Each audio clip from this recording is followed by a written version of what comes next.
pasada, lo que habíamos visto en el tema, ¿se acuerdan que para ubicarlos en tiempo y espacio ya tuvimos dos clases? Una clase en la que hicimos, o hizo Miguel, toda la clasificación, el diagnóstico, los medios de diagnóstico, etcétera, etcétera. Otra clase en la cual nosotros vimos el viernes, dice Yamila que sí, porque Yamila es copiada el viernes, para el viernes habíamos modificado la clase, por eso Yamila puso que sí. Entonces, habíamos puesto en la segunda clase toda la parte que se relaciona con el tratamiento. Y las últimas, lo último que habíamos hablado era de liberación, ¿sí? Que le habíamos mostrado un caso clínico en el cual ¿se acuerdan que la liberación era diéresis o la extirpación de todos los tejidos blandos y duras que rodean una pieza entera retenida para generar su senda eruptiva para colocar un aparato de tracción, ¿sí? Entonces, habíamos visto el procedimiento de diéresis en tejidos blandos en el cual hacíamos el grabado ácido, colocamos el botón, pero les había yo explicado que este caso no era el caso perfecto porque no veía el tratamiento de ortodoncia colocado. Entonces, vamos a ver un casito donde van a encontrar un canino en posición palatina, donde van a ver el espacio pertinente para llevar esa pieza, donde van a encontrar que el paciente ya tiene la ortodoncia colocada con el resorte para expansión y mantenimiento de espacio de ese lugar, y en el cual hicimos, por la parte que nos interesa a nosotros, de la cirugía, hicimos la incisión intraclavicular desde premolar de 5 de un lado casi hasta 4 del otro lado. Siempre dijimos que son incisiones por palatino, intraclaviculares, amplias para tener un buen acceso. Encontramos la pieza dentaria, hacemos una ostectomía de casi toda la superficie coronal de esa pieza, para de paso estar ayudando y haciendo una senda eruptiva. Y vamos a hacer esto, le vamos a hacer todo el procedimiento de grabado, de colocación de un botón para ortodoncia y colocar el alambre. Se moviliza bastante el alambre para estar seguros de que ese botón quedó bien pegado, y después nosotros simplemente lo enrollamos, lo atamos al arco que ya tiene colocado el paciente. Después, ortodoncia, va a seguir todo el tratamiento, las fuerzas, los movimientos, ya no es nuestra responsabilidad. Pero ¿termina la historia acá? No, no termina la historia acá porque yo tengo el colgajo levantado, acá tengo la gasa. Entonces, una vez que esto está, que lo até, ¿qué hago? Yo tengo que, obviamente, retirar la gasa, limpiar, reponer. Fíjense en la imagen que hay, creo que se ve bien aquí a este lado, donde yo tengo un punto, este punto de sutura colgado de una pinza Halsey. ¿Qué es lo que está haciendo? Me separa. ¿Se acuerda que yo le dije que se levantaba el colgajo para poder tener una buena tracción y que sea cómodo? Y de esta manera tenemos una mano libre. ¿Sí? Al yo colocar esto acá, tengo una mano libre porque la pinza Halsey me está sujetando el colgajo por medio de ese hilo. Bueno, pero eso es intraoperatorio. Después corto ese hilo, hago una colgajera y ese colgajo lo voy a poner, lo tengo que llevar otra vez a posición. Cuando yo llevo ese colgajo a posición, pueden suceder dos cosas principalmente, pero hay dos opciones que yo puedo hacer que sucedan más bien.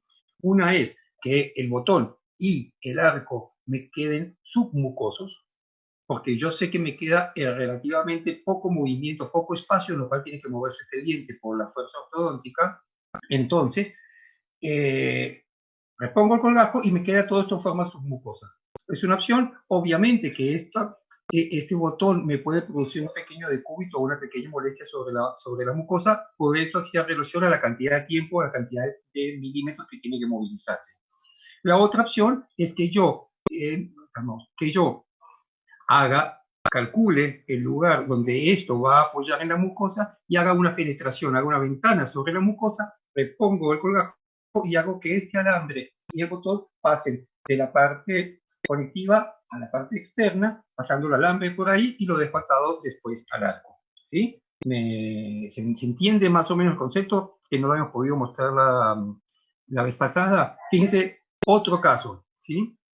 Este caso es pieza 23, es el otro lado, pero una situación bastante similar. Ven que en la radiografía panorámica se ve maravilloso, veo la cercanía a la pieza vecina, pero no puedo saber si está por vestibular o está palatino. Entonces, ¿qué hago? Pido una tomografía con BIM, donde de paso me permite saber que no tengo lesión, que no tengo compresión sobre la pieza vecina, que acá me generaba una duda.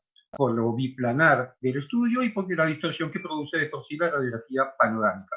Entonces, lo tengo acá, sabemos que estamos en la pieza 23, sabemos que estamos en Palatino, sabemos que está un poco más expuesto porque veíamos en la tomografía la cantidad de hueso que tengo, lo mismo, hago una incisión, en este caso me extiendo, pero no la hago tan larga porque encuentro rápidamente la pieza, hago una ostectomía sobre esta mismo, acá ven como, no sé, la ortodoncista o el ayudante del cirujano está sujetando el botón de ortodoncia con todos los elementos del grabado ácido, del prime, todo el sistema de adhesión y exactamente el mismo procedimiento. ¿Sí? ¿Listo? Con esto creo haber cumplido lo que les debía de la semana pasada, así puedo dormir tranquilo, sin cargo de conciencia, que no le debo nada a nadie. ¿Están de acuerdo? Algún sí me hace feliz. Y pasamos a específicamente, no hay ningún sí todavía, y pasamos ahora sí específicamente a la clase de hoy. A ver, listo, hay un sí, gracias Sergio, gracias Leticia, Mirta, listo, entonces se va entendiendo. Vamos al tema de hoy. Vamos a continuar con la última, que son las complicaciones dentro de la cirugía. Vamos a estar específicamente a esto. Todos los procedimientos de cirugía que ustedes hagan de cualquier tipo, todos los procedimientos de cualquier tipo que ustedes hagan, todos los procedimientos en la vida que ustedes hagan, obviamente pueden tener complicaciones. Acá estamos hablando de las cirugías. Y entonces tenemos que tener planificado más o menos cuáles son.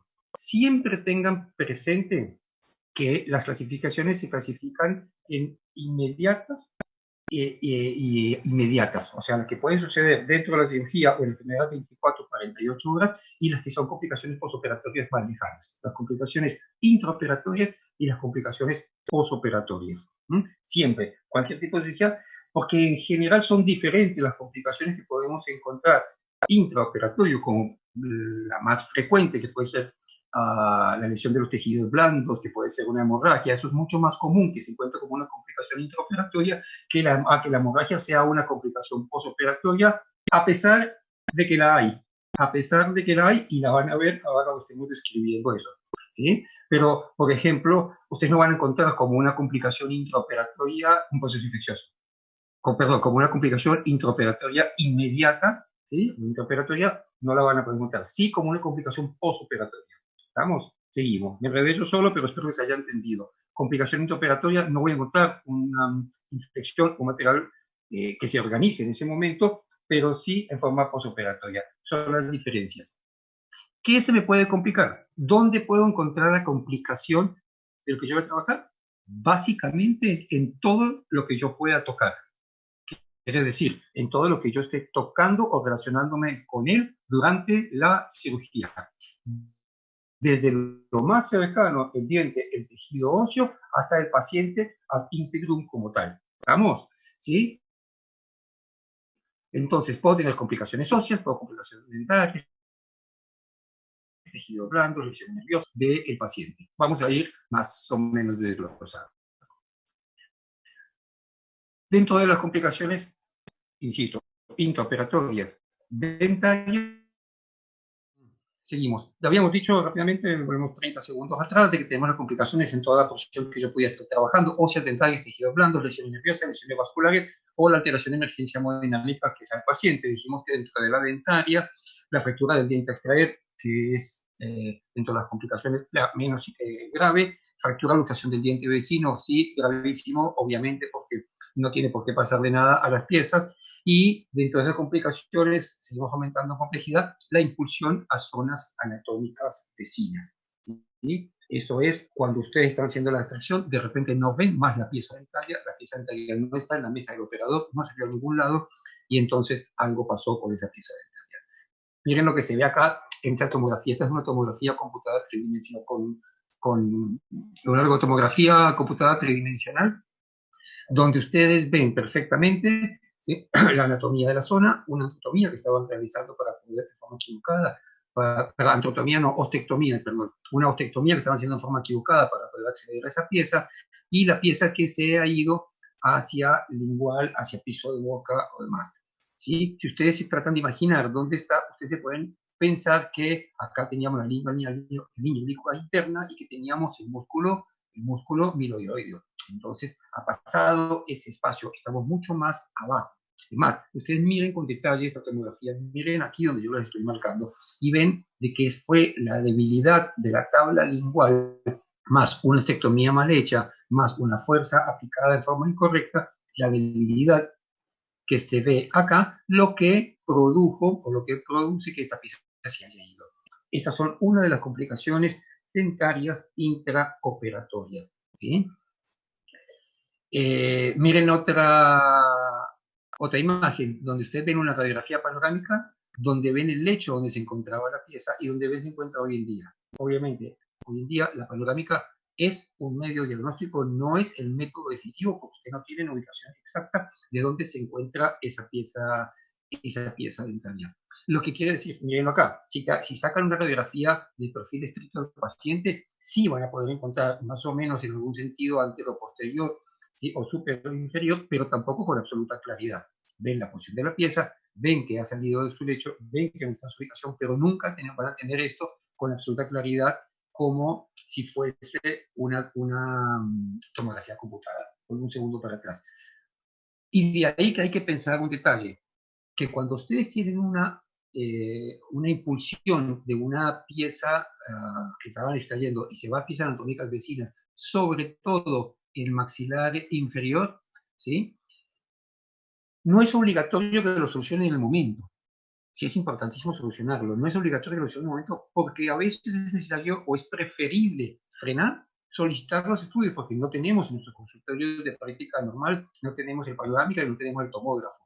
¿Correcto? Entonces es preferible detenerse, hacer el estudio, ubicar dónde se encuentra la pieza y en ese momento sí proceder a hacer el procedimiento completo si está en la capacidad de quien está trabajando. ¿Sí? No es derivar al paciente, no es decirle, mire, ya no está, ya no se fue, sino es hacer los estudios correspondientes y continuar con el procedimiento el mismo día al día siguiente. Sobre todo cuando estamos hablando de maxilar inferior, donde las complicaciones pueden ser más graves que en el maxilar superior. ¿Sí? Miren el caso del maxilar superior. ¿Sí? Acá tiene una pieza de posición ectópica que aparentemente fue impulsionada, tuvo una impulsión a una zona anatómica vecina. Que si yo me dejo engañar y hago una radiografía, puedo llegar a pensar que no está en la zona. Entonces, una radiografía periapical no es el método de diagnóstico de una pieza que nos ha ido del lugar. Son tomografías, estudios externos, ya sea panorámica o tomografía computada como corresponde. En el maxilar superior, siendo grave, no es tanta la complejidad ni la gravedad como puede ser en el maxilar inferior. ¿Qué puede pasar en el maxilar superior, por ejemplo? Ustedes están haciendo la extracción de una pieza, han levantado un colgajo, y lo que generalmente sucede es que cuando hicieron una pequeñectomía y localizan la pieza y luxan la pieza y empiezan a movilizar, dicen, perfecto, ya está todo solucionado, todo está fácil, ya lo tenemos. No es así. Ese es el momento más riesgoso del paciente, pues cuando la pieza está libre de movimientos y un mal movimiento la puede impulsar a una zona equivocada. Tal vez el ayudante hace un movimiento equivocado del separador, la puede impulsar, tal vez uno mismo o puede pasar lo que pase. Entonces, ¿a dónde puede pasar? Fíjese, ¿sí? Se puede introducir dentro del tejido blando, entre la cortical externa y el tejido blando, y la pieza se va a ir por vestibular, digamos, hasta donde en este caso, miren dónde está. ¿Sí? Casi en el reborde orbitario, porque simplemente la pieza, caso fácil, sencillo, ¿sí? Porque manejando con cuidado, entrando por los tejidos blandos correspondientes, respetando el nervio supraorbitario, ¿sí? Puedo perfectamente llegar a la zona, ¿sí?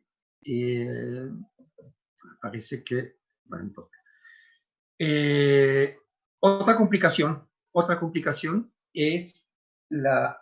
¿Me permiten un segundo que voy a hacer una pequeña modificación? Permítame en un segundo.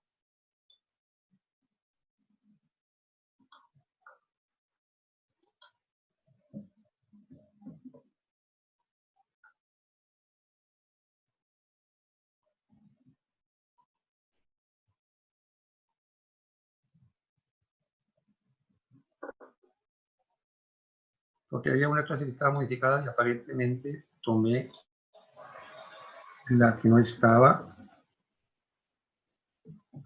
Bueno, ahí estamos. Entonces, perdón, vuelvo acá, discúlpenme. Entonces, acá dijimos que la opción es una anatómicas vecinas. ¿Qué puede también pasar en el maxilar superior, que es bastante frecuente y bastante común? Nuestro íntimo amigo, el seno maxilar, que estemos sacando un tercer molar superior y la pieza completa entre en el seno maxilar. ¿Mm? Complicación importante, pero que es factible de solucionar en el momento, ¿correcto? También lo ideal sería tener los estudios, pero es más fácil hacer una antrotomía, entrar en el seno maxilar y poder extraer esa pieza. Lo importante es saber tener presente dónde está y a dónde se fue, ¿sí? Voy a pedir la colaboración de ustedes, algunos que todavía estén atentos a tanto corte que he hecho. ¿Alguien me quiere dar una explicación de lo que creen que están viendo o de lo que están viendo en esta imagen, en esta tomografía computada? Estamos hablando de terceros molares superiores, complicaciones, impulsión a zonas anatómicas vecinas. Estamos dentro de ese capítulo que estamos. ¿Alguien se anima a dar una descripción de lo que está viendo acá? Dale, ¿algún voluntario dentro de tantos que hay? Dentro de 94.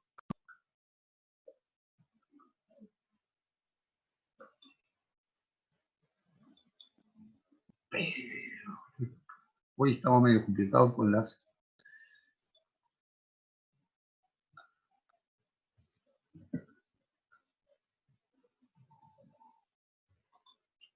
Perdón.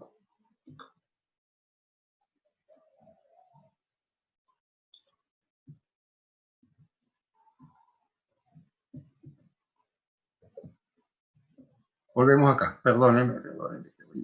Algo...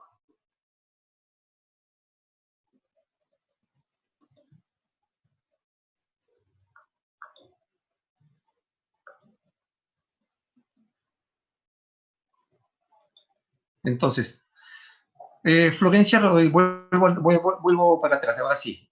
Mirta me dijo que el molar está dentro del seno izquierdo. Florencia dice que la localización de la pieza en el seno maxilar, y Yamila dice que su corte. ¿Alguien de ustedes que está ahí se anima? Le vamos a dar la autorización al micrófono y que nos dé una opinión. Florencia o Mirta, que son las primeras en hablar, o Claudia, ¿sí? ¿Quieren habilitar el micrófono y darme una descripción de lo que ustedes ven ahí para ver si todos estamos de acuerdo? Dale, Mirta. ¿Alguien quiere pedir el micrófono? Yo le voy dando una orientación mientras que piensan quién quiere hablar. Mirta dice que el molar está dentro del seno izquierdo, Florencia dice que está en el seno maxilar, Yamila dice que es un corte horizontal que se ven los senos, ¿correcto? ¿Sí?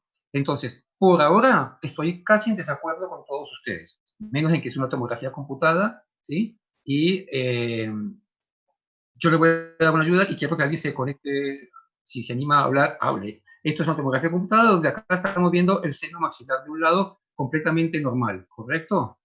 ¿Sí? Dice Sebastián, el tamaño del seno izquierdo está disminuido. ¿Están de acuerdo? El seno izquierdo está obstruido. Bueno, entonces, ¿qué es lo que está pasando acá? Y quiero que lo entiendan. A propósito pusimos esta imagen, ¿sí? Si ustedes ven un estudio de tomografía computada, siempre recuerden, como lo explicó el doctor Stolbizer en el primer día de la clase, que tienen que ir desde la imagen, de qué tipo de imagen es, en qué ubicación está, qué características tiene. ¿Sí? Entonces, lo primero estamos viendo los senos maxilares en un corte axial, donde vemos el seno de un lado perfectamente y vemos el seno del otro lado, que ya no está simétrico al de un lado, ¿correcto? ¿Sí? Estamos hablando de impulsión anatómica a pesar vecinas, pero en realidad le estamos mintiendo un poquito, porque ustedes analizan esta tomografía, van a ver una pieza dentalle acá, pero van a ver una imagen radioopaca, van a ver una imagen radioopaca alrededor de esa pieza dentalle que está retenida, y un seno maxilar disminuido. Quiere decir que acá lo que encontramos es una patología quística. ¿Se acuerdan en las clases anteriores que dijimos que una de las indicaciones por las cuales tenemos que sacar una pieza dentalle retenida es la posibilidad de formación de lesiones quísticas o de malignización de esas mismas lesiones quísticas de esos dientes retenidos? Este es el caso.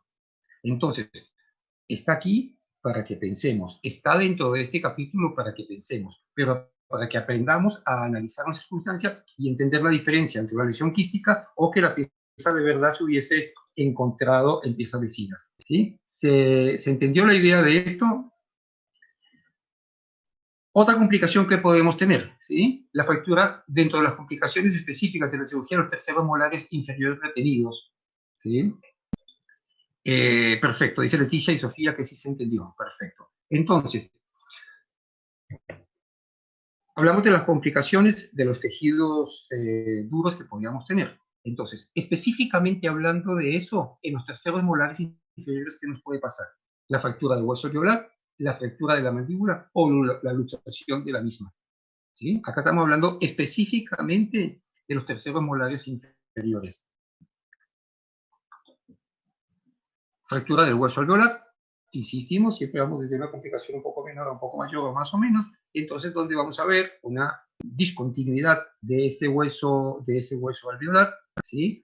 Sucede más o menos frecuente, puede ser más o menos frecuente dentro de la cirugía, pero también tenemos la fractura de la mandíbula, ¿sí? Recuerden ustedes que la fractura de mandíbula, cuando estamos haciendo una cirugía de terceros molares inferiores, se produce, uno, por las fuerzas excesivas que podemos hacer, y dos, por el debilitamiento del hueso. Y el debilitamiento del hueso puede ser dado por que hicimos demasiada ostectomía, o puede ser dado también porque tengo demasiado tejido óseo ocupado con tejido dentario. ¿Se entiende? Mírenlo acá que se ve con un poquito de más claridad. Donde yo tengo una pieza anterior retenida, tengo diente y no tengo hueso que le da la resistencia al maxilar. ¿Sí? Si yo tengo dientes retenidos, en este caso, tengo dos piezas anteriores retenidas. Todas estas zonas que tengo pieza anterior retenida, no tengo tejido óseo, no tengo la misma calidad de tejido, no tengo el mismo tejido. Entonces, son zonas donde con más facilidad se puede producir la fractura. Miren la fractura de mandíbula que se puede ocasionar por la cirugía de un tercer molar. ¿Sí? Acá, ¿esto qué es? Esto es una tomografía computada con reconstrucción tridimensional, ¿sí? Donde vemos a nivel del ángulo mandibular una fuerza ejercida que produjo la fractura de la mandíbula.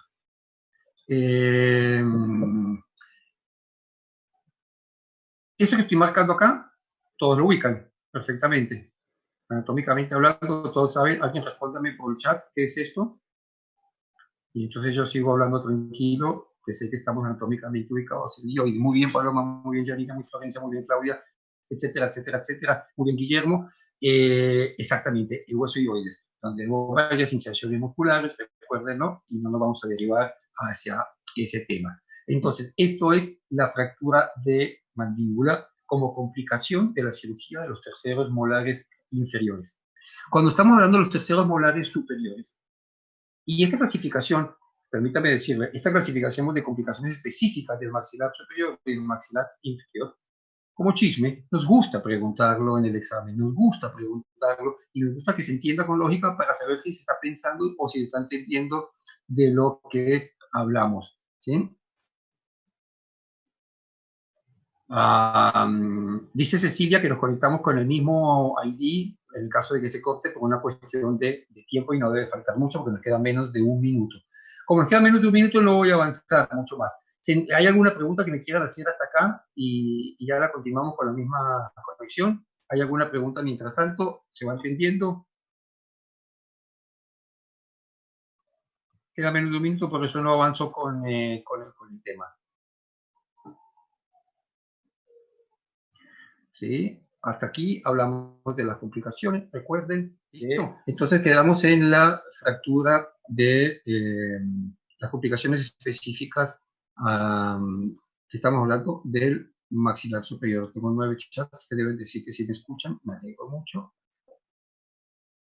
Seguimos. Entonces, del maxilar inferior hablamos, y ahora vamos a pasar al maxilar superior. ¿Cuáles son las específicas que podemos tener? La fractura del hueso alveolar, la fractura de la tuberosidad y la comunicación bucosinusal, como ya lo he mencionado antes. Una fractura de hueso alveolar me va a producir esta alteración, comillas, estética poco, más bien es una complicación funcional, donde hasta que se regenere va a ser una zona de más dificultad de higiene, donde si el paciente es portador de una prótesis le puede llegar a molestar, porque no se olviden que los terceros molares también se pueden, o las piezas dentales retenidas también se pueden sacar en personas mayores porque equivocadamente no se les sacó hace muchos años atrás, etcétera, etcétera. La fractura de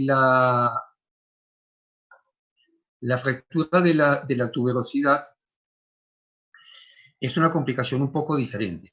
¿Sí? Estas imágenes se las agradezco al doctor Agustín Drago. Fíjense lo que pasa. Ven que con la pieza erosionada, porque con una pieza con una lesión de caries o mesial, una pieza o erosionada o semi-erosionada, pero que es un 8 superior, que es ahí donde puede pasar esto, que viene con demasiada adhesión, es muy difícil hacer la separación y se viene una cantidad importante de hueso cuando queremos hacer la extracción de un tercer molar superior. ¿Retenido o no retenido? Téngale mucho respeto a la ortodoncia de los 8 superiores, que muchas veces puede llegar a pasar esto. ¿Esto es una complicación? Sí, es una complicación. De gravedad, mientras que sea solamente esto, que se viene una buena porción de tejido óseo, pero no viene acompañado de una hemorragia, porque se acuerdan de los paquetes vasculares, perdón, de las arterias de la maxilar interna que pasa por ahí, entonces, mientras que no haya lesión vascular, no es algo de tanta gravedad. Que generalmente esto viene acompañado también con un desgarro del tejido blando, porque esto está adherido al tejido blando, así que son pequeñas complicaciones que se van presentando dentro de la cirugía de los terceros molares superiores retenidos. Y la otra complicación que puede suceder es la comunicación bucosinusal, que ya lo hemos hablado. La comunicación bucosinusal se puede dar, yo lo diría, digamos, de la manera de clasificarme yo, de dos maneras: que ya esté precomunicado o que la comuniquemos nosotros mientras que hacemos la cirugía. ¿Qué quiere decir que esté precomunicado? Que cuando el paciente tiene esa pieza dentaria retenida, venga acompañada de una lesión infecciosa o de una lesión quística o de algo que haya producido lisis de ese hueso interápico sinusal delgado que tenemos, y entonces ya exista el drenaje y ya exista la comunicación previa entre la pieza dentaria y el seno maxilar. O la otra posibilidad es que simplemente nosotros, en el momento de hacer la cirugía, se produce la fractura y en el momento de hacer el cierre no hacemos un cierre correcto de los tejidos blandos, lo cual hace que se complique el posoperatorio de esto y se convierte en un tratamiento de una comunicación bucosinusal, que obviamente tenemos casi 2 clases específicas de ese tema y no lo voy a hablar ahora.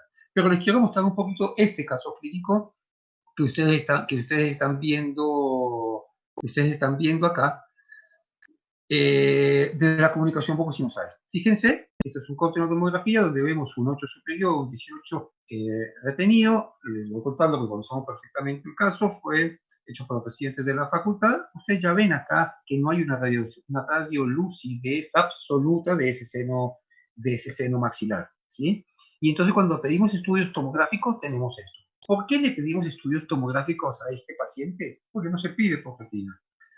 El paciente de aproximadamente 50 años de edad, cuando concurre a la consulta, viene con sintomatología dolorosa en la región de ese 18, ¿sí?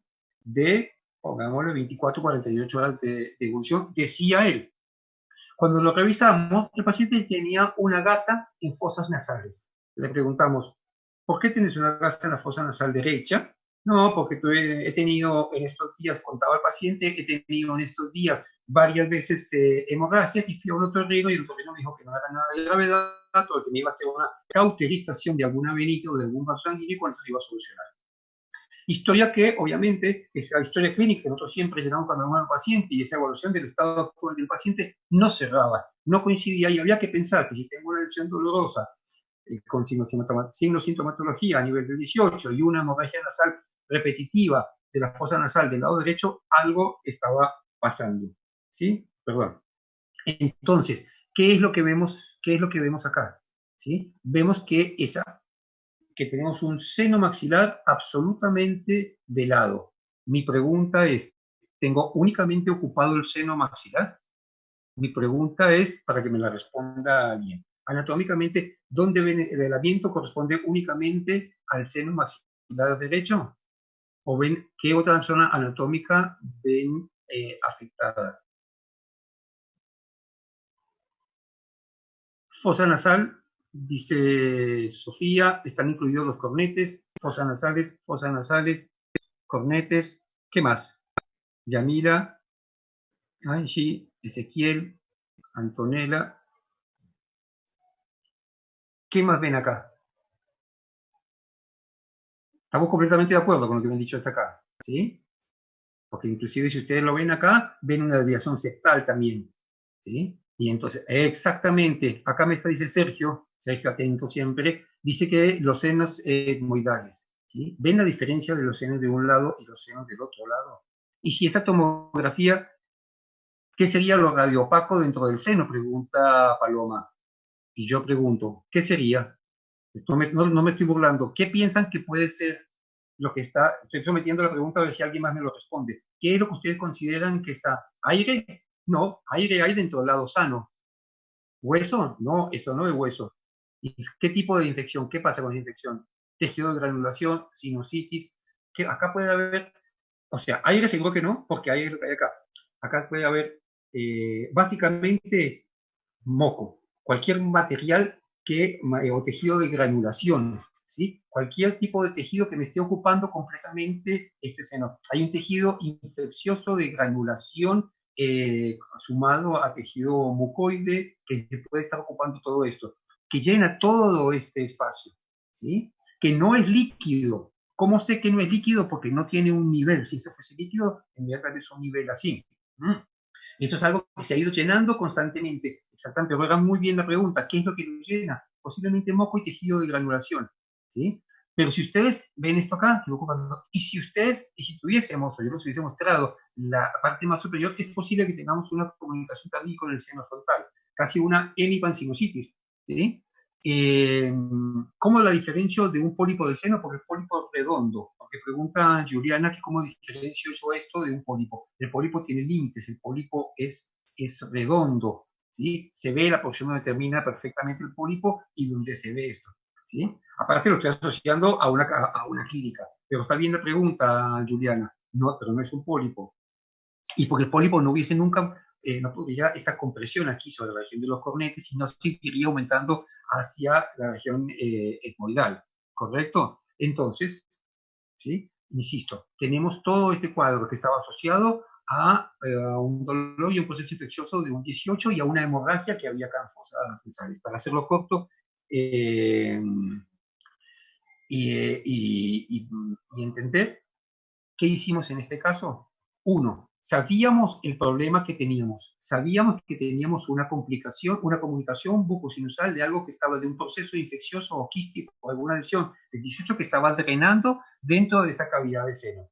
¿Sí? Entonces lo que hicimos fue una cirugía tradicional de un tercer molar superior con todo el cuidado pertinente para que no se nos migre esa pieza al seno maxilar, un muy buen lavaje de la zona con irrigación, con curetaje de la zona y una muy buena medicación antibiótica, ¿sí? Con amoxicilina, más ácido clavulánico, ¿sí? Un corticoide para descomprimir toda esa zona y fue impresionante la evolución la evolución favorable que tuvo este paciente. A las 24 y 48 horas no tuvo más hemorragia de fosa nasal. Después, obviamente, no lo seguimos todo el caso aquí en esta clase porque no viene al lugar, pero después esto volvió a tener su radiolucidez normal.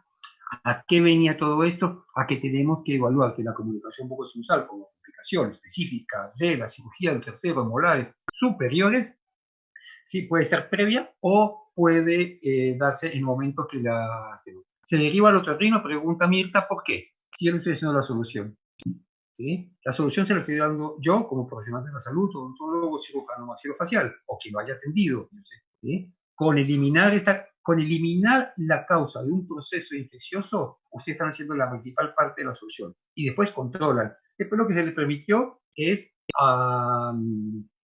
que recupere su fisiologismo natural y fue recuperando poco a poco. Después, por la desviación septal que tenía o algo por el estilo, capítulo que no seguimos porque no nos corresponde. ¿Se entendió hasta acá la idea? Me alegro, espero que sí. Perfecto. Gracias, Juliana. Bueno, decíamos que podíamos tener también lesiones de los tejidos, antes estamos en tejidos duros, podemos tener lesiones de tejidos blandos. ¿Dónde podemos conseguir lesión de los tejidos blandos? En cualquier parte que toquemos, en cualquier parte que podamos trabajar nosotros podemos lesionar. Insisto con eso. ¿Qué ven acá? Acá lo que estamos viendo, perdón, es una lengua atravesada por un elevador recto. O sea, una mala maniobra nuestra puede producir complicaciones en los tejidos blandos. Acá lo que estamos viendo es parecido a que yo les mencioné cuando sacábamos un 8 con la tuberosidad. Se producen desgarros de los tejidos blandos. Entonces puedo lesionar encía, carrillos, labios, lengua, paladar, piso de boca. Cualquier región anatómica por la cual hagamos una maniobra equivocada. Entonces, ubiquémonos otra vez en tiempo y espacio. Estábamos hablando de lesiones óseas, lesiones dentarias, lesiones de los tejidos blandos, ¿correcto? Acuérdense de cada cosa que estuvimos hablando. Ahora vamos a hablar un poquito de las lesiones nerviosas que podemos tener dentro de las complicaciones de la cirugía.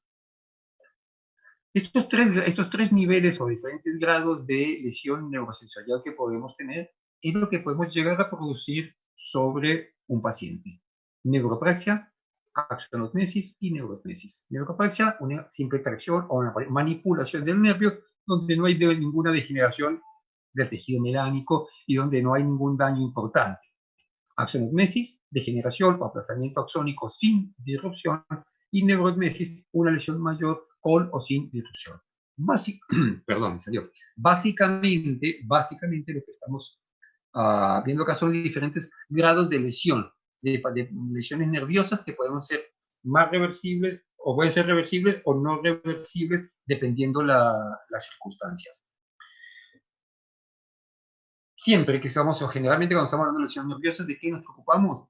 Del nervio dentario inferior, que no es el único del cual tenemos que preocuparnos, porque el siguiente protagonista en esta historia, ¿cuál es? El nervio lingual. Pero vamos a hablar un poco más del nervio dentario inferior. Y esta imagen, quiero que la tengan muy presente, y esta frase quiero que la tengan muy presente.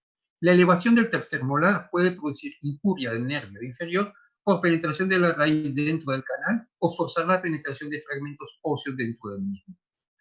No es que ustedes siempre hacen o que alguien cuando tiene un procedimiento hace una mala praxis y por eso se lesiona. Porque a veces teniendo una pieza dentaria que no se encontraba dentro del canal dentario, que hacemos el movimiento correcto de la absorción de esa pieza, ese movimiento puede comprimir el hueso cortical del canal dentario y con eso ese hueso que se comprime y que se desplaza a lesionar el nervio, ¿sí? Y esa es una de las posibles causas por las cuales se puede producir. Acá tiene un artículo donde si ustedes lo quieren buscar y leer, van a entender bastante las lesiones de la cirugía de los terceros molares y la lesión del nervio dentario.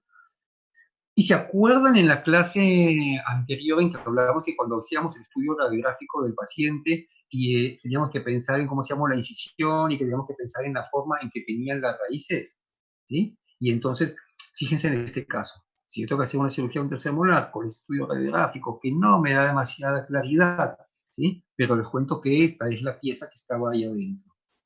Y se acuerdan que vimos diferentes formas de raíces.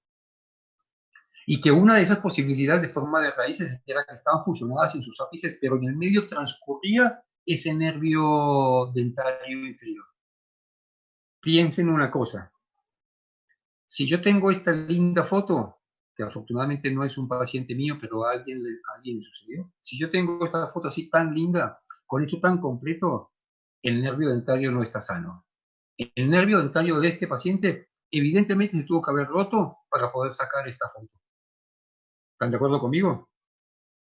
¿Sí? Entonces, ¿qué hubiese hecho? ¿O qué hubiésemos hecho nosotros si me pasa esto? ¿Y cómo me doy cuenta si me está pasando esto? ¿Sí? Una de las maneras de darse cuenta si me está pasando esto es que, porque vamos 30 segundos atrás, ¿sí? Analizamos al paciente, hacemos un guión. ¿Ustedes qué opinan? Si yo les muestro únicamente esta radiografía, que estamos ante un caso sencillo de una cirugía de un tercer molar inferior, digamos que me están diciendo que sí, porque la mayoría de nosotros hubiese visto eso, y entonces con todo el análisis que ustedes ya saben hacerlo, saben que tiene más o menos, acá en esta radiografía por lo menos se veía más o menos fusionadas las raíces, no se ve mucho tejido óseo que lo rodea, hace una pequeña tectomía distal, no tiene demasiada traba mecánica, ¿sí? Está una clasificación de priori buena, entonces, esa es la equivocación que uno comete y dice, esta cirugía la hacemos en 10 minutitos. Eso lo vivo diciendo yo, lo aviso. Entonces, si yo veo todo esto tan sencillo, ¿sí? Hago la incisión, levanto el colgajo, coloco el elevador en esta posición y empiezo a mover la pieza. ¿Sabe qué se siente en estos momentos cuando ustedes están haciendo esto? Que ustedes empujan, siempre maniobras delicadas, ustedes empujan la pieza hacia arriba y la pieza vuelve a su lugar. Ustedes empujan la pieza hacia arriba y la pieza vuelve a su lugar. Como si hubiese un elástico, que no me permite que la pieza salga. ¿Quién será o qué será ese elástico que no me permite? El canal dentario, no es ningún gesto, el canal dentario. ¿Sí? Entonces quiere decir que, perdón, el canal dentario no, el nervio dentario. Tengo un nervio dentario acá, que es el que me está haciendo que no puede salir. Yo tengo que pensar en ese momento, a ver, ¿qué está pasando? Porque no hay que hacer fuerzas absurdas para exagerar. ¿Qué está pasando? Y si pienso y después analizo con mucho detalle esta radiografía y veo la posibilidad que existe, ¿qué solución tengo? Odontosección. Si a ustedes les pasa eso, sienten durante la cirugía que tienen ese posible, digamos, fenómeno del elástico, ¿sí? Que no lo van a encontrar descrito en ningún libro del fenómeno del elástico, sino que la sensación esa. Entonces, si ustedes lo sienten, ¿qué piensan? Odontosección, dividen la pieza en dos y es altamente probable entonces de que no suceda esto de que lesionen el nervio dentario. ¿Se va entendiendo un poquito lo que estamos hablando? ¿Sí?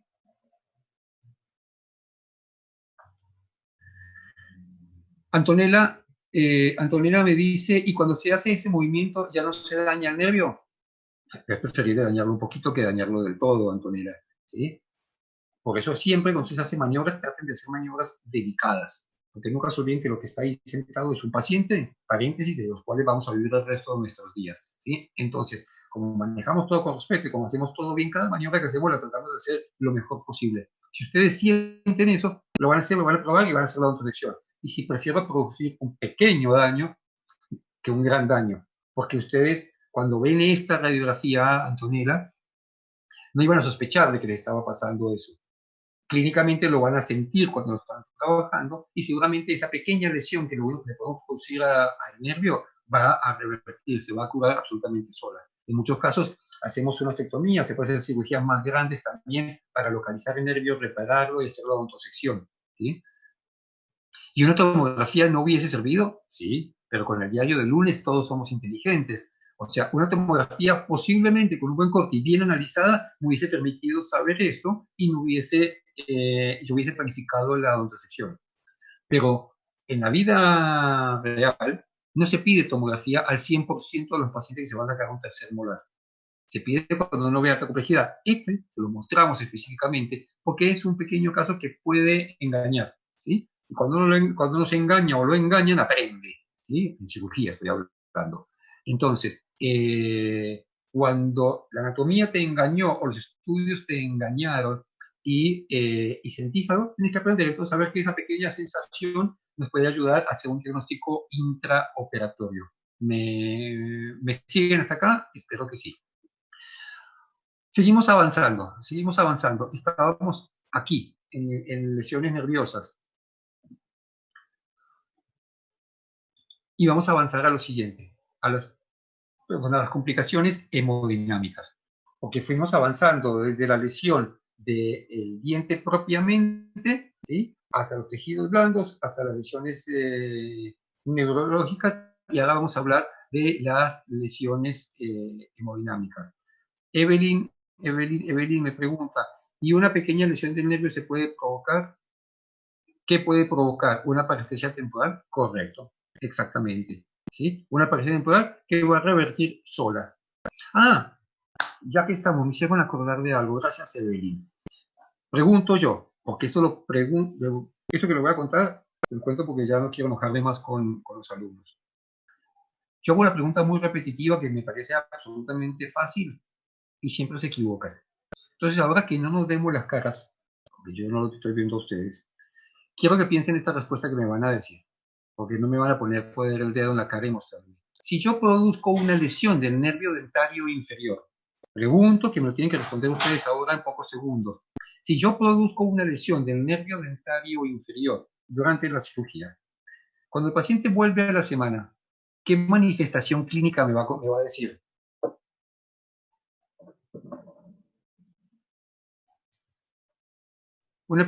Dice Evelyn, una pequeña lesión. Que no siente la cara. Perfecto, siempre me responde lo mismo en el examen y siempre me enojo por eso. Sigamos, vamos mal, Evelyn. Antes venías bien, pero ahora no. Leticia, falta de sensibilidad. ¿De qué? Me estoy riendo porque mi hijo me mira y ya sabe la respuesta y me hace la seña con el dedo. Estudia medicina, Gil.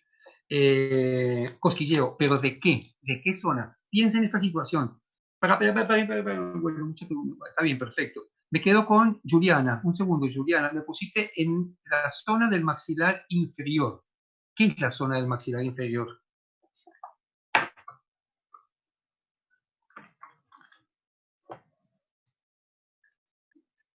Bien, Silvana, Silvana, la doctora Picardo nos hace un comentario y una ayuda sobre la tomografía, estamos de acuerdo. Pregunto un segundo, porque están todos ansiosos de responder y me encanta. Pero la mayoría de las respuestas, ¿sí? Vamos, un cosquilleo, voy desde atrás, hormigueo, un cosquilleo en la zona dentaria, ¿qué siente adormecido? En la zona del maxilar inferior, en el labio, estoy leyendo lo que todos ustedes escribieron para yo orientarme, ¿sí? Siguiendo el recorrido del nervio. Con la mayoría de estas respuestas, ninguno de ustedes hubiese aprobado el examen todavía. Del lado de la lengua dañado y el labio. Muy bien, Anshi Chang, vamos mejorando la situación. Pero no, mentira, mentira, me equivoqué. ¿Cómo del lado de la lengua? Si yo lesioné el nervio dentario, ¿por qué se va a afectar la lengua? Fíjese cómo con una pregunta sencilla, por ahora el 80% de ustedes hubiese desaprobado el examen.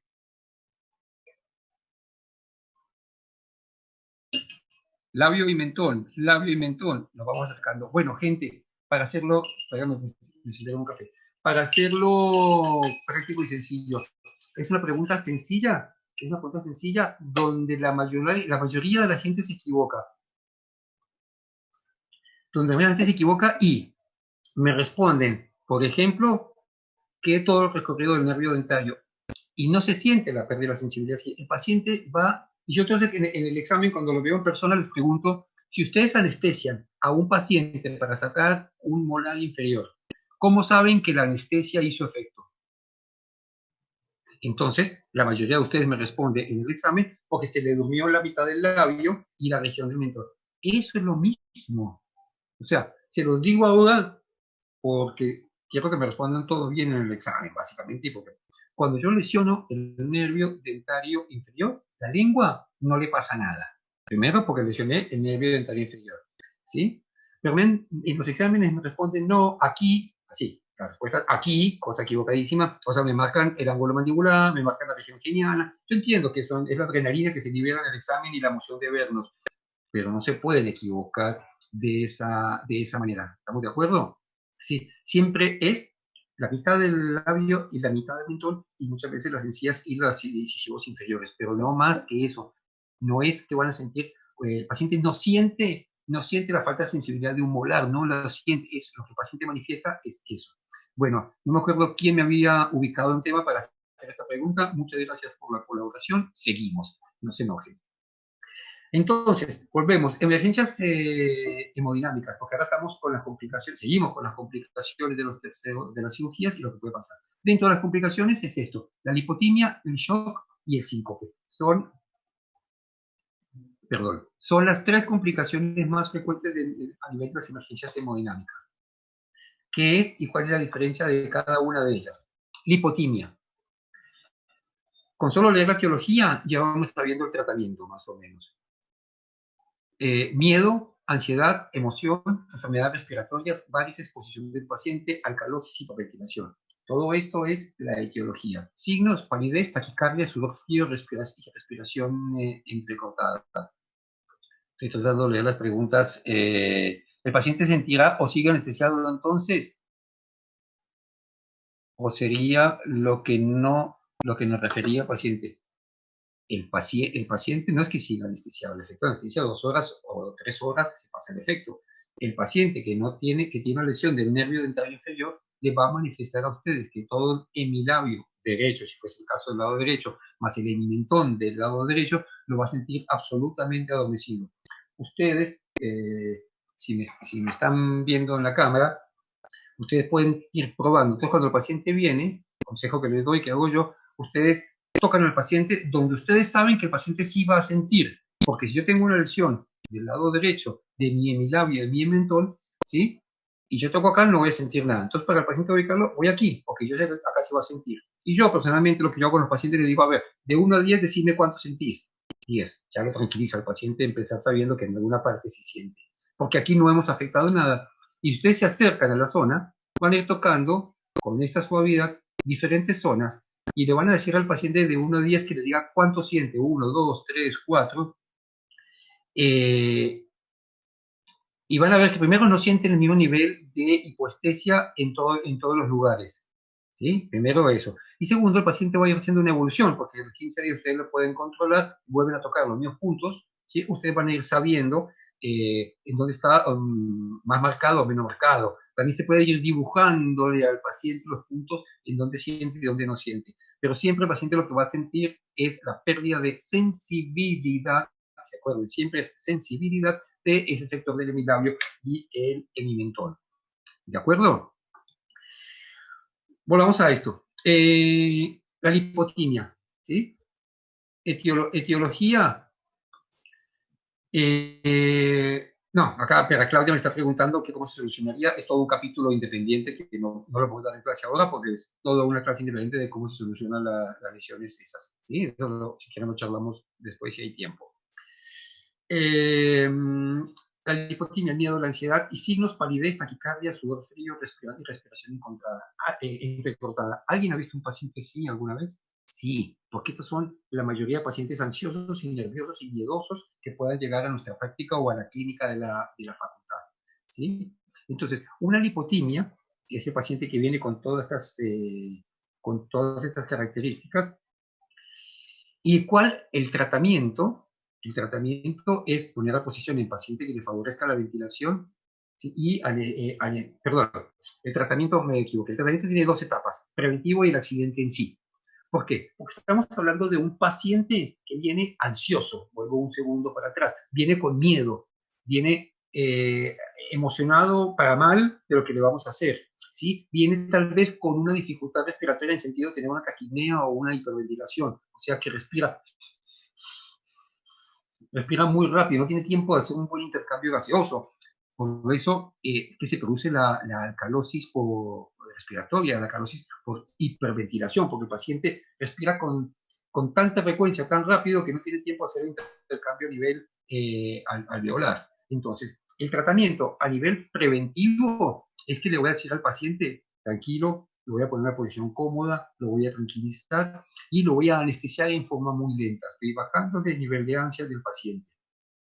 Pero el paciente me entra en la hipotimia, o sea, el paciente tiene el accidente, o sea, uy, se me desmayó el paciente, te van a contar. Entonces, ¿qué hago? Pongo al paciente en posición de tren del embudo, piernas hacia arriba, cabeza más baja, y cuando ya empiece a responderme, le voy a dar una taza de café o lo voy a estimular de alguna manera, estimulantes en el buen sentido, o sea, lo puedo recuperar también haciéndole oler un poquito de alcohol, no a cachetadas, no es un estimulante bueno agarrar al paciente y darle bofetadas para despertarlo cuando está en una lipotimia. ¿Cómo sé que tuvo una lipotimia? Porque seguramente el paciente ya me venía preavisando. El paciente de lipotimia avisa, me siento mal, estoy nervioso, estoy sudando, tengo sudoración. Empieza poco a poco a ponerse pálido, no es de un segundo al otro que va cambiando. ¿Sí? Siguiente complicación que podemos tener es el shock dentro de la emergencia hemodinámica. En realidad el shock es una muy buena manera de entender la emergencia, la alteración hemodinámica. Ustedes recuerden, ¿sí?, que nosotros tenemos una cantidad de paso, si quiere alguien me lo responde, una cantidad de sangre circulante en nuestro organismo, ¿no? ¿De cuánto es? Ya que estamos, que alguien me lo responda. ¿Cuánta sangre? ¿Cuál es nuestra volemia? 5, dice Marisa. ¿Estamos todos de acuerdo? Sí. Perfecto, 5 litros, obviamente, ¿sí? Franco puso 4,5, bueno, estamos ahí. Esa es la volemia, la cantidad de sangre circulante. ¿Por dónde circula esa sangre? Obviamente por todo nuestro recorrido circulatorio, produciendo una cierta fuerza que cuando va pasando por dentro de los vasos.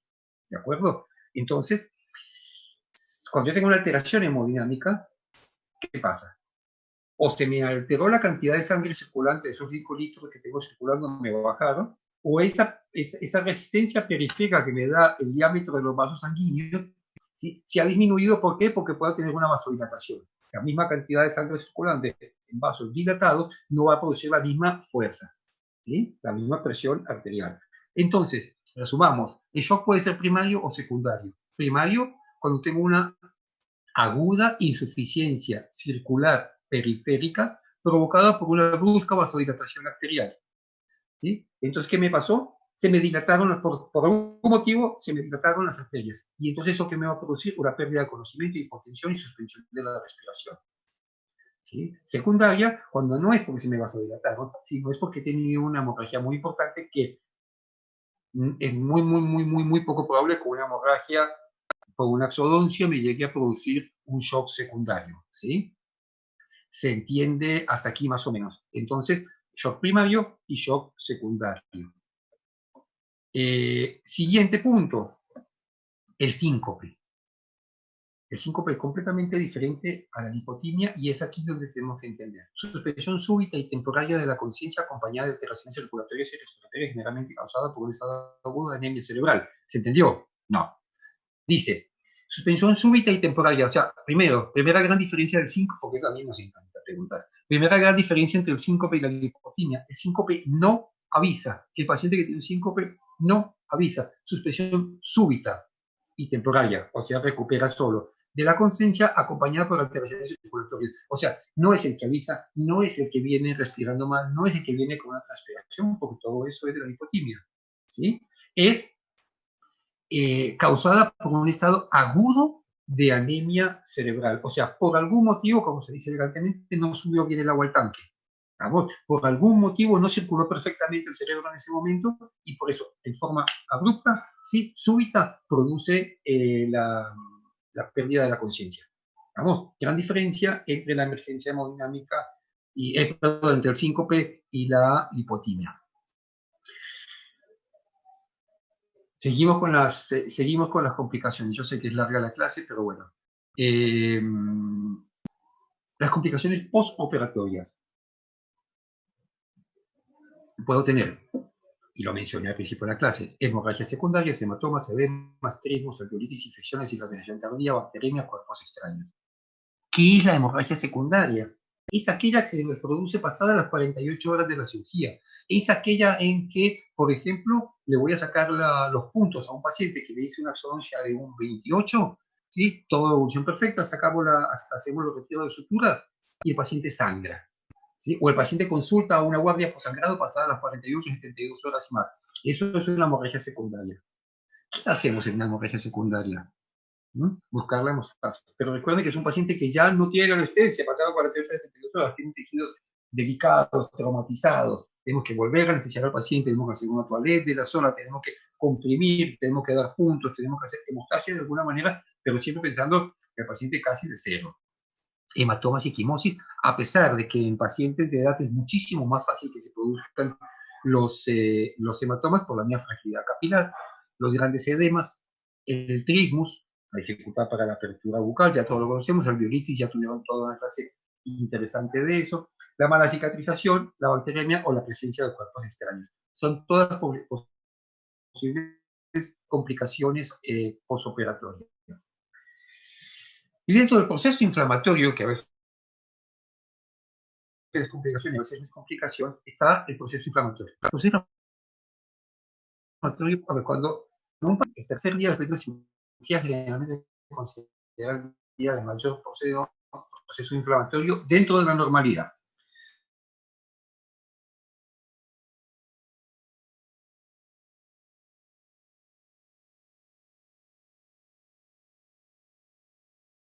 Porque está llevando células fagocíticas, está concentrando anticuerpos, está neutralizando irritantes, está limitando la infección y está iniciando un proceso de reparación tisular. ¿Sí? A modo muy focoso, como suena decirlo todo eso. Ahora se escucha bien, me puso Marisa que se me cortaba y que no me escuchaba. Ahora, Yamila que me pide que pueda repetir desde cuándo, desde hace una hora no. Ahora sí. Me vuelvo un poquito para atrás, díganme, esta parte de complicaciones postoperatorias, ¿la escucharon? Sí, perfecto. Entonces paso a esto. Así que a veces repetimos en la nueva conexión. ¿Cómo? ¿Otra vez se me está terminando el tiempo? Nos conectamos y lo repetimos en el mismo Pero proceso. queda en la misma, queda 1 minuto 37 todavía. Bueno, Listo. Entonces, volvemos acá, ¿sí? Que los objetivos, cuando tengo un proceso inflamatorio, o sea, que la inflamación, a lo que viene esto, que la inflamación no es una complicación propia de la cirugía, porque durante un proceso inflamatorio está pasando esto, estamos llevando células fagocíticas, estamos concentrando anticuerpos, estamos neutralizando irritantes del cuerpo, ¿no? Limitando la infección y iniciando un proceso de reparación tisular por la vascularización. Hasta el tercer día, ¿sí? Siempre y cuando sea de verdad un proceso inflamatorio, ¿correcto? Porque si ustedes ven bien este paciente no tiene una cara de estar pasándola bien, tiene una cara de sufrimiento, tiene un aumento de volumen, y usted tiene que diferenciar si esto es un proceso inflamatorio o esto es un proceso infeccioso. Y entonces, si ustedes lo miran bien, le ven que hay un cambio de color. Y si le ponen la mano a la paciente, va a sentir un aumento de temperatura en esa zona, ¿sí? Entonces, una cosa es un proceso inflamatorio y queda menos de 1 minuto, y otra cosa es un proceso infeccioso, ¿sí? Queda menos de 1 minuto, así que ya, si hay alguna pregunta, mientras tanto, me la quieren hacer, la respondo en el siguiente tanda, ¿sí? Porque se nos está por acabar el tiempo. Recuerden esto, diferencien entre un proceso inflamatorio y un proceso infeccioso. Y la diferencia principal está por el cambio de coloración de la piel cuando es un absceso superficial. Cuando es un absceso muy profundo, ustedes pueden tener complicaciones. Entonces, gente linda, dijimos que estos eran los objetivos del proceso inflamatorio. Entonces, el proceso inflamatorio no es una complicación propia, es un proceso natural, ¿sí? Y lo importante es diferenciarlo de un proceso infeccioso. Otra complicación posoperatoria que podemos tener es el dolor, ¿sí? El dolor hay que manejarlo. El dolor se maneja con una administración correcta de analgésicos. No es necesario. Lo incorrecto es decirle al paciente, ¿qué tienes en la casa? Tómate lo que tengas. No, porque mi paciente sabe el nivel de complejidad que tiene que haber. Sí, son ustedes los que tienen que decirle al paciente que tome, ya sea un ibuprofeno, un ibuprofeno, un ketorolac, un derivado de morfina, lo que ustedes consideren que sea necesario para la cirugía que le han hecho, para que el dolor postoperatorio no sea una gran complicación. Simplemente eso. Tengan presente esto, existe el dolor referido, ¿sí? Ustedes lo saben perfectamente porque ya lo estudiaron, pero el dolor referido, que es el dolor que se manifiesta en otra parte, pero no es ocasionado ahí. El ejemplo más típico es el infarto. Ustedes pueden tener un dolor en el flexo maxilar o en el brazo izquierdo y el problema está a nivel del miocardio, ¿correcto? Y en la zona nuestra es, por ejemplo, la leuritis. La zona preauricular puede doler la zona preauricular por fibras compartidas del nervio auriculotemporal. O sea, tengo un proceso infeccioso después de una cirugía de una pieza inferior y me está doliendo en la región preauricular. Y entonces, eso es lo que nosotros tenemos que entender. Es parte de complicaciones y del dolor referido. Y volvemos a lo que infecciones, que lo habíamos comparado con la parte de inflamación. Entonces, tratamiento preventivo y tratamiento curativo, la parte medicamentosa y la parte donde tenemos que volver a hacer una cirugía para hacer un drenaje en caso de tener una complicación posoperatoria, ¿sí? Obviamente son complicaciones distantes que se producen a las 72 horas, a la semana, donde el paciente no siguió con una evolución normal de esa cirugía, y ustedes ven siempre estas caras de mucho dolor con trismus, a veces con aumento de temperatura, y donde ustedes van a palpar al paciente. Y si el acceso es superficial, ¿sí? Entonces, y van a palpar al paciente en forma muy suave donde está doliendo, y donde ustedes van a encontrar un punto aún más blandito, es ahí el sitio donde tienen que hacer un drenaje para descomprimir ese material. Un tratamiento curativo de un proceso de infección. Ya lo vimos en infección, así que no vamos a ahondar mucho más en eso, ¿sí? En los abscesos superficiales.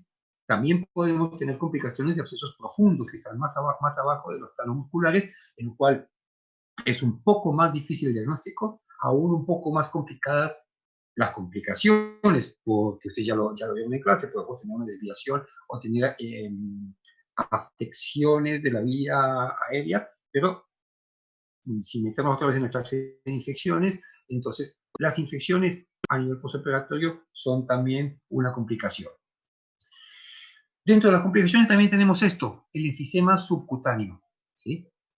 Y este enfisema tiene la posibilidad de la extensión en la región cervicofacial, pteriomandibular, y pararretrofaringia y en los espacios temporales con posibilidad de un neumotórax y un neumomediastino. Pero, ¿qué es el enfisema subcutáneo? Es aire. Es aire que se nos ha metido en los espacios subcutáneos. Entonces, el aire, que es un espacio, y ese espacio se puede sobreinfectar. Si yo tengo un paciente con un enfisema subcutáneo, tengo que darle medicación antibiótica para evitar que esos espacios se me infecten.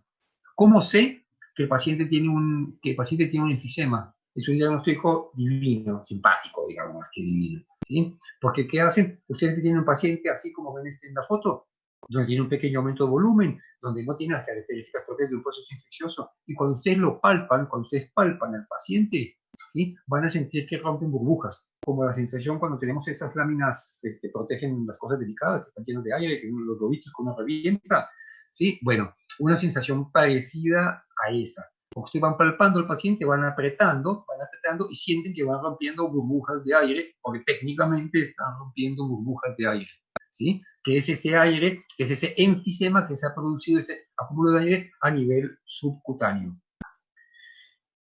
Y estamos. Más o menos hemos logrado llegar a cubrir toda la clase, todo el temario de piezas dentarias retenidas desde su origen, o sea, desde la clasificación en adelante. Como lo decíamos antes, si alguno quiere hacer alguna pregunta, ya sea por chat o quiere aprovechar y abrir el micrófono y hablar, está el doctor Jorge también escuchando, que me dio la primera clase, estoy yo y hay muchos más docentes y que pueden intervenir y opinar ante cualquier pregunta que quieran hacer. Hablen ahora o lo escriben por mail después. Alguien está mandando una pregunta. El enfisema subcutáneo, ¿cómo se trata? Me preguntaba Ezequiel. Como les estaba diciendo, medicación antibiótica y comprimirlo para ir rompiendo todos esos espacios. Por ahora, nada más que eso. Si se llega a complicarse, se maneja como un proceso infeccioso clínico o depende de dónde se encuentre. Pero básicamente es prevención con tratamiento antibiótico. ¿Qué se hace cuando hay un enfisema? Lo mismo. El enfisema puede pasar cuando estamos instrumentando el rotatorio. Gran discusión, ¿sí? Gran discusión porque hay muchos artículos que dicen que el uso de turbina de alta velocidad puede introducir aire en los espacios subcutáneos y eso es lo que puede producir eso.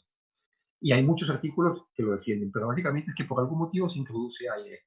Puede suceder también, en nuestro caso, cuando hacemos con alguna endodoncia, también cuando a veces entra el aire por el conducto y pasa a los espacios, ¿sí? Donde entra aire a presión en un lugar donde no tiene que entrar, por eso se produce. O sea, de alguna manera entró aire a presión. Sí, y pregunta Mirta, ¿se trata de enfisema solo antibiótico? Básicamente antibiótico, y si no se drenan los espacios, si es necesario, pero en líneas generales es comprimiendo los espacios para ir permitiendo que salga ese aire que está acumulado en el espacio subcutáneo. ¿Se entendió más o menos? Alguien abrió el micrófono, perfecto, pregunte. El que abrió el micrófono puede preguntar. O responder.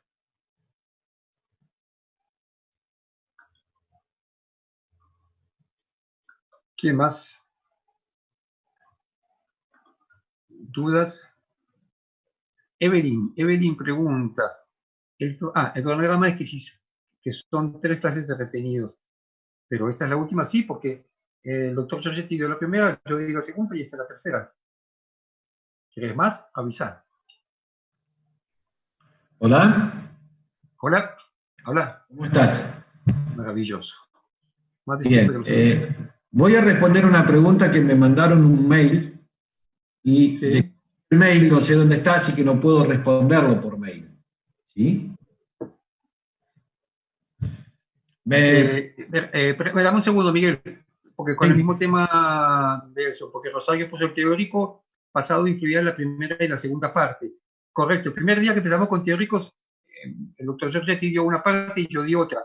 ¿Sí? Ahí estaba la primera y la segunda parte, correcto. Sí, Miguel, perdón. Bueno, me preguntaron por mail que no entendían la clase 1, 2 y 3 de la clasificación de Gregory. ¿Sí? Correcto, David. En el esquema aparecían las 3 en forma La diferencia, respondo Yo ahora, te escucho mal, ¿soy solo yo? ¿Te escucho mal? ¿me escuchás mal?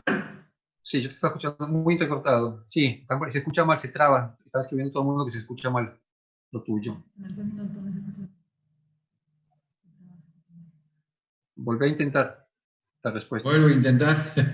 Miguel, la complicación es que a lo mejor no está el que mandó el mail en esta clase, porque Eso por es ahí, lo que les iba a decir, por ahí es el lunes. claro, ese es el problema.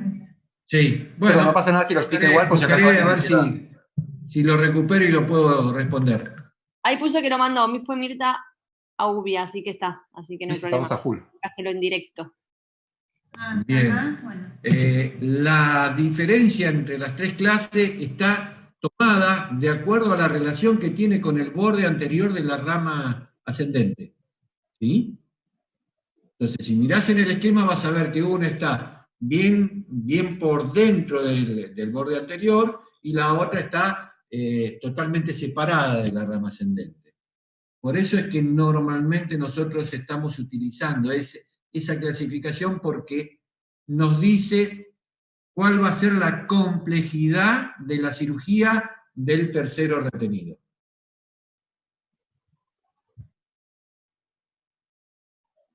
¿Listo? ¿Se entendió? Mirta, ¿estás de acuerdo? Dice que no ve la diferencia entre la 2 y la 3 en el esquema. Bueno, Mirta está diciendo eso. está bien, cada vez es más profundo dentro de la rama, o sea, cada vez tiene mayor relación con respecto a la rama, lo que hace que nosotros en la cirugía tengamos que ir a sacar mayor cantidad de hueso para liberarlo por distal. Por ahí en el esquema no tiene mucha diferencia. ¿Sí?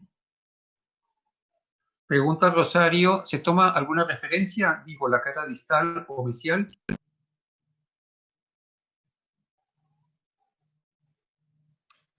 La referencia es con respecto al borde anterior de la rama. ¿Se entiende, Rosario, o querés...? Si no, Miguel, ¿tenés la clase ahí, Miguel? ¿En la compu? La tendría que buscar. Si no, vos que tenés la clase abierta, buscá el final de la clase de la 1. Ahí lo está buscando. Sí, tenés la clasificación de Gregory. Un poquito más adelante.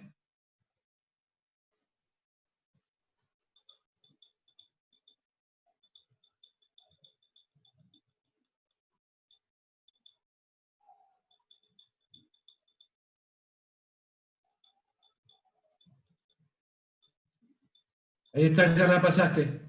Me pasé, creo que estaba mirando otra cosa. Creo que la pasé. No, creo que no la pasé todavía. Ah, sí, perdón. Mientras tanto, la pasaste. una pregunta. El Perdón, dolor perdón. preauricular en las alveolitis es Superior. fundamentalmente la alveolitis del tercero inferior.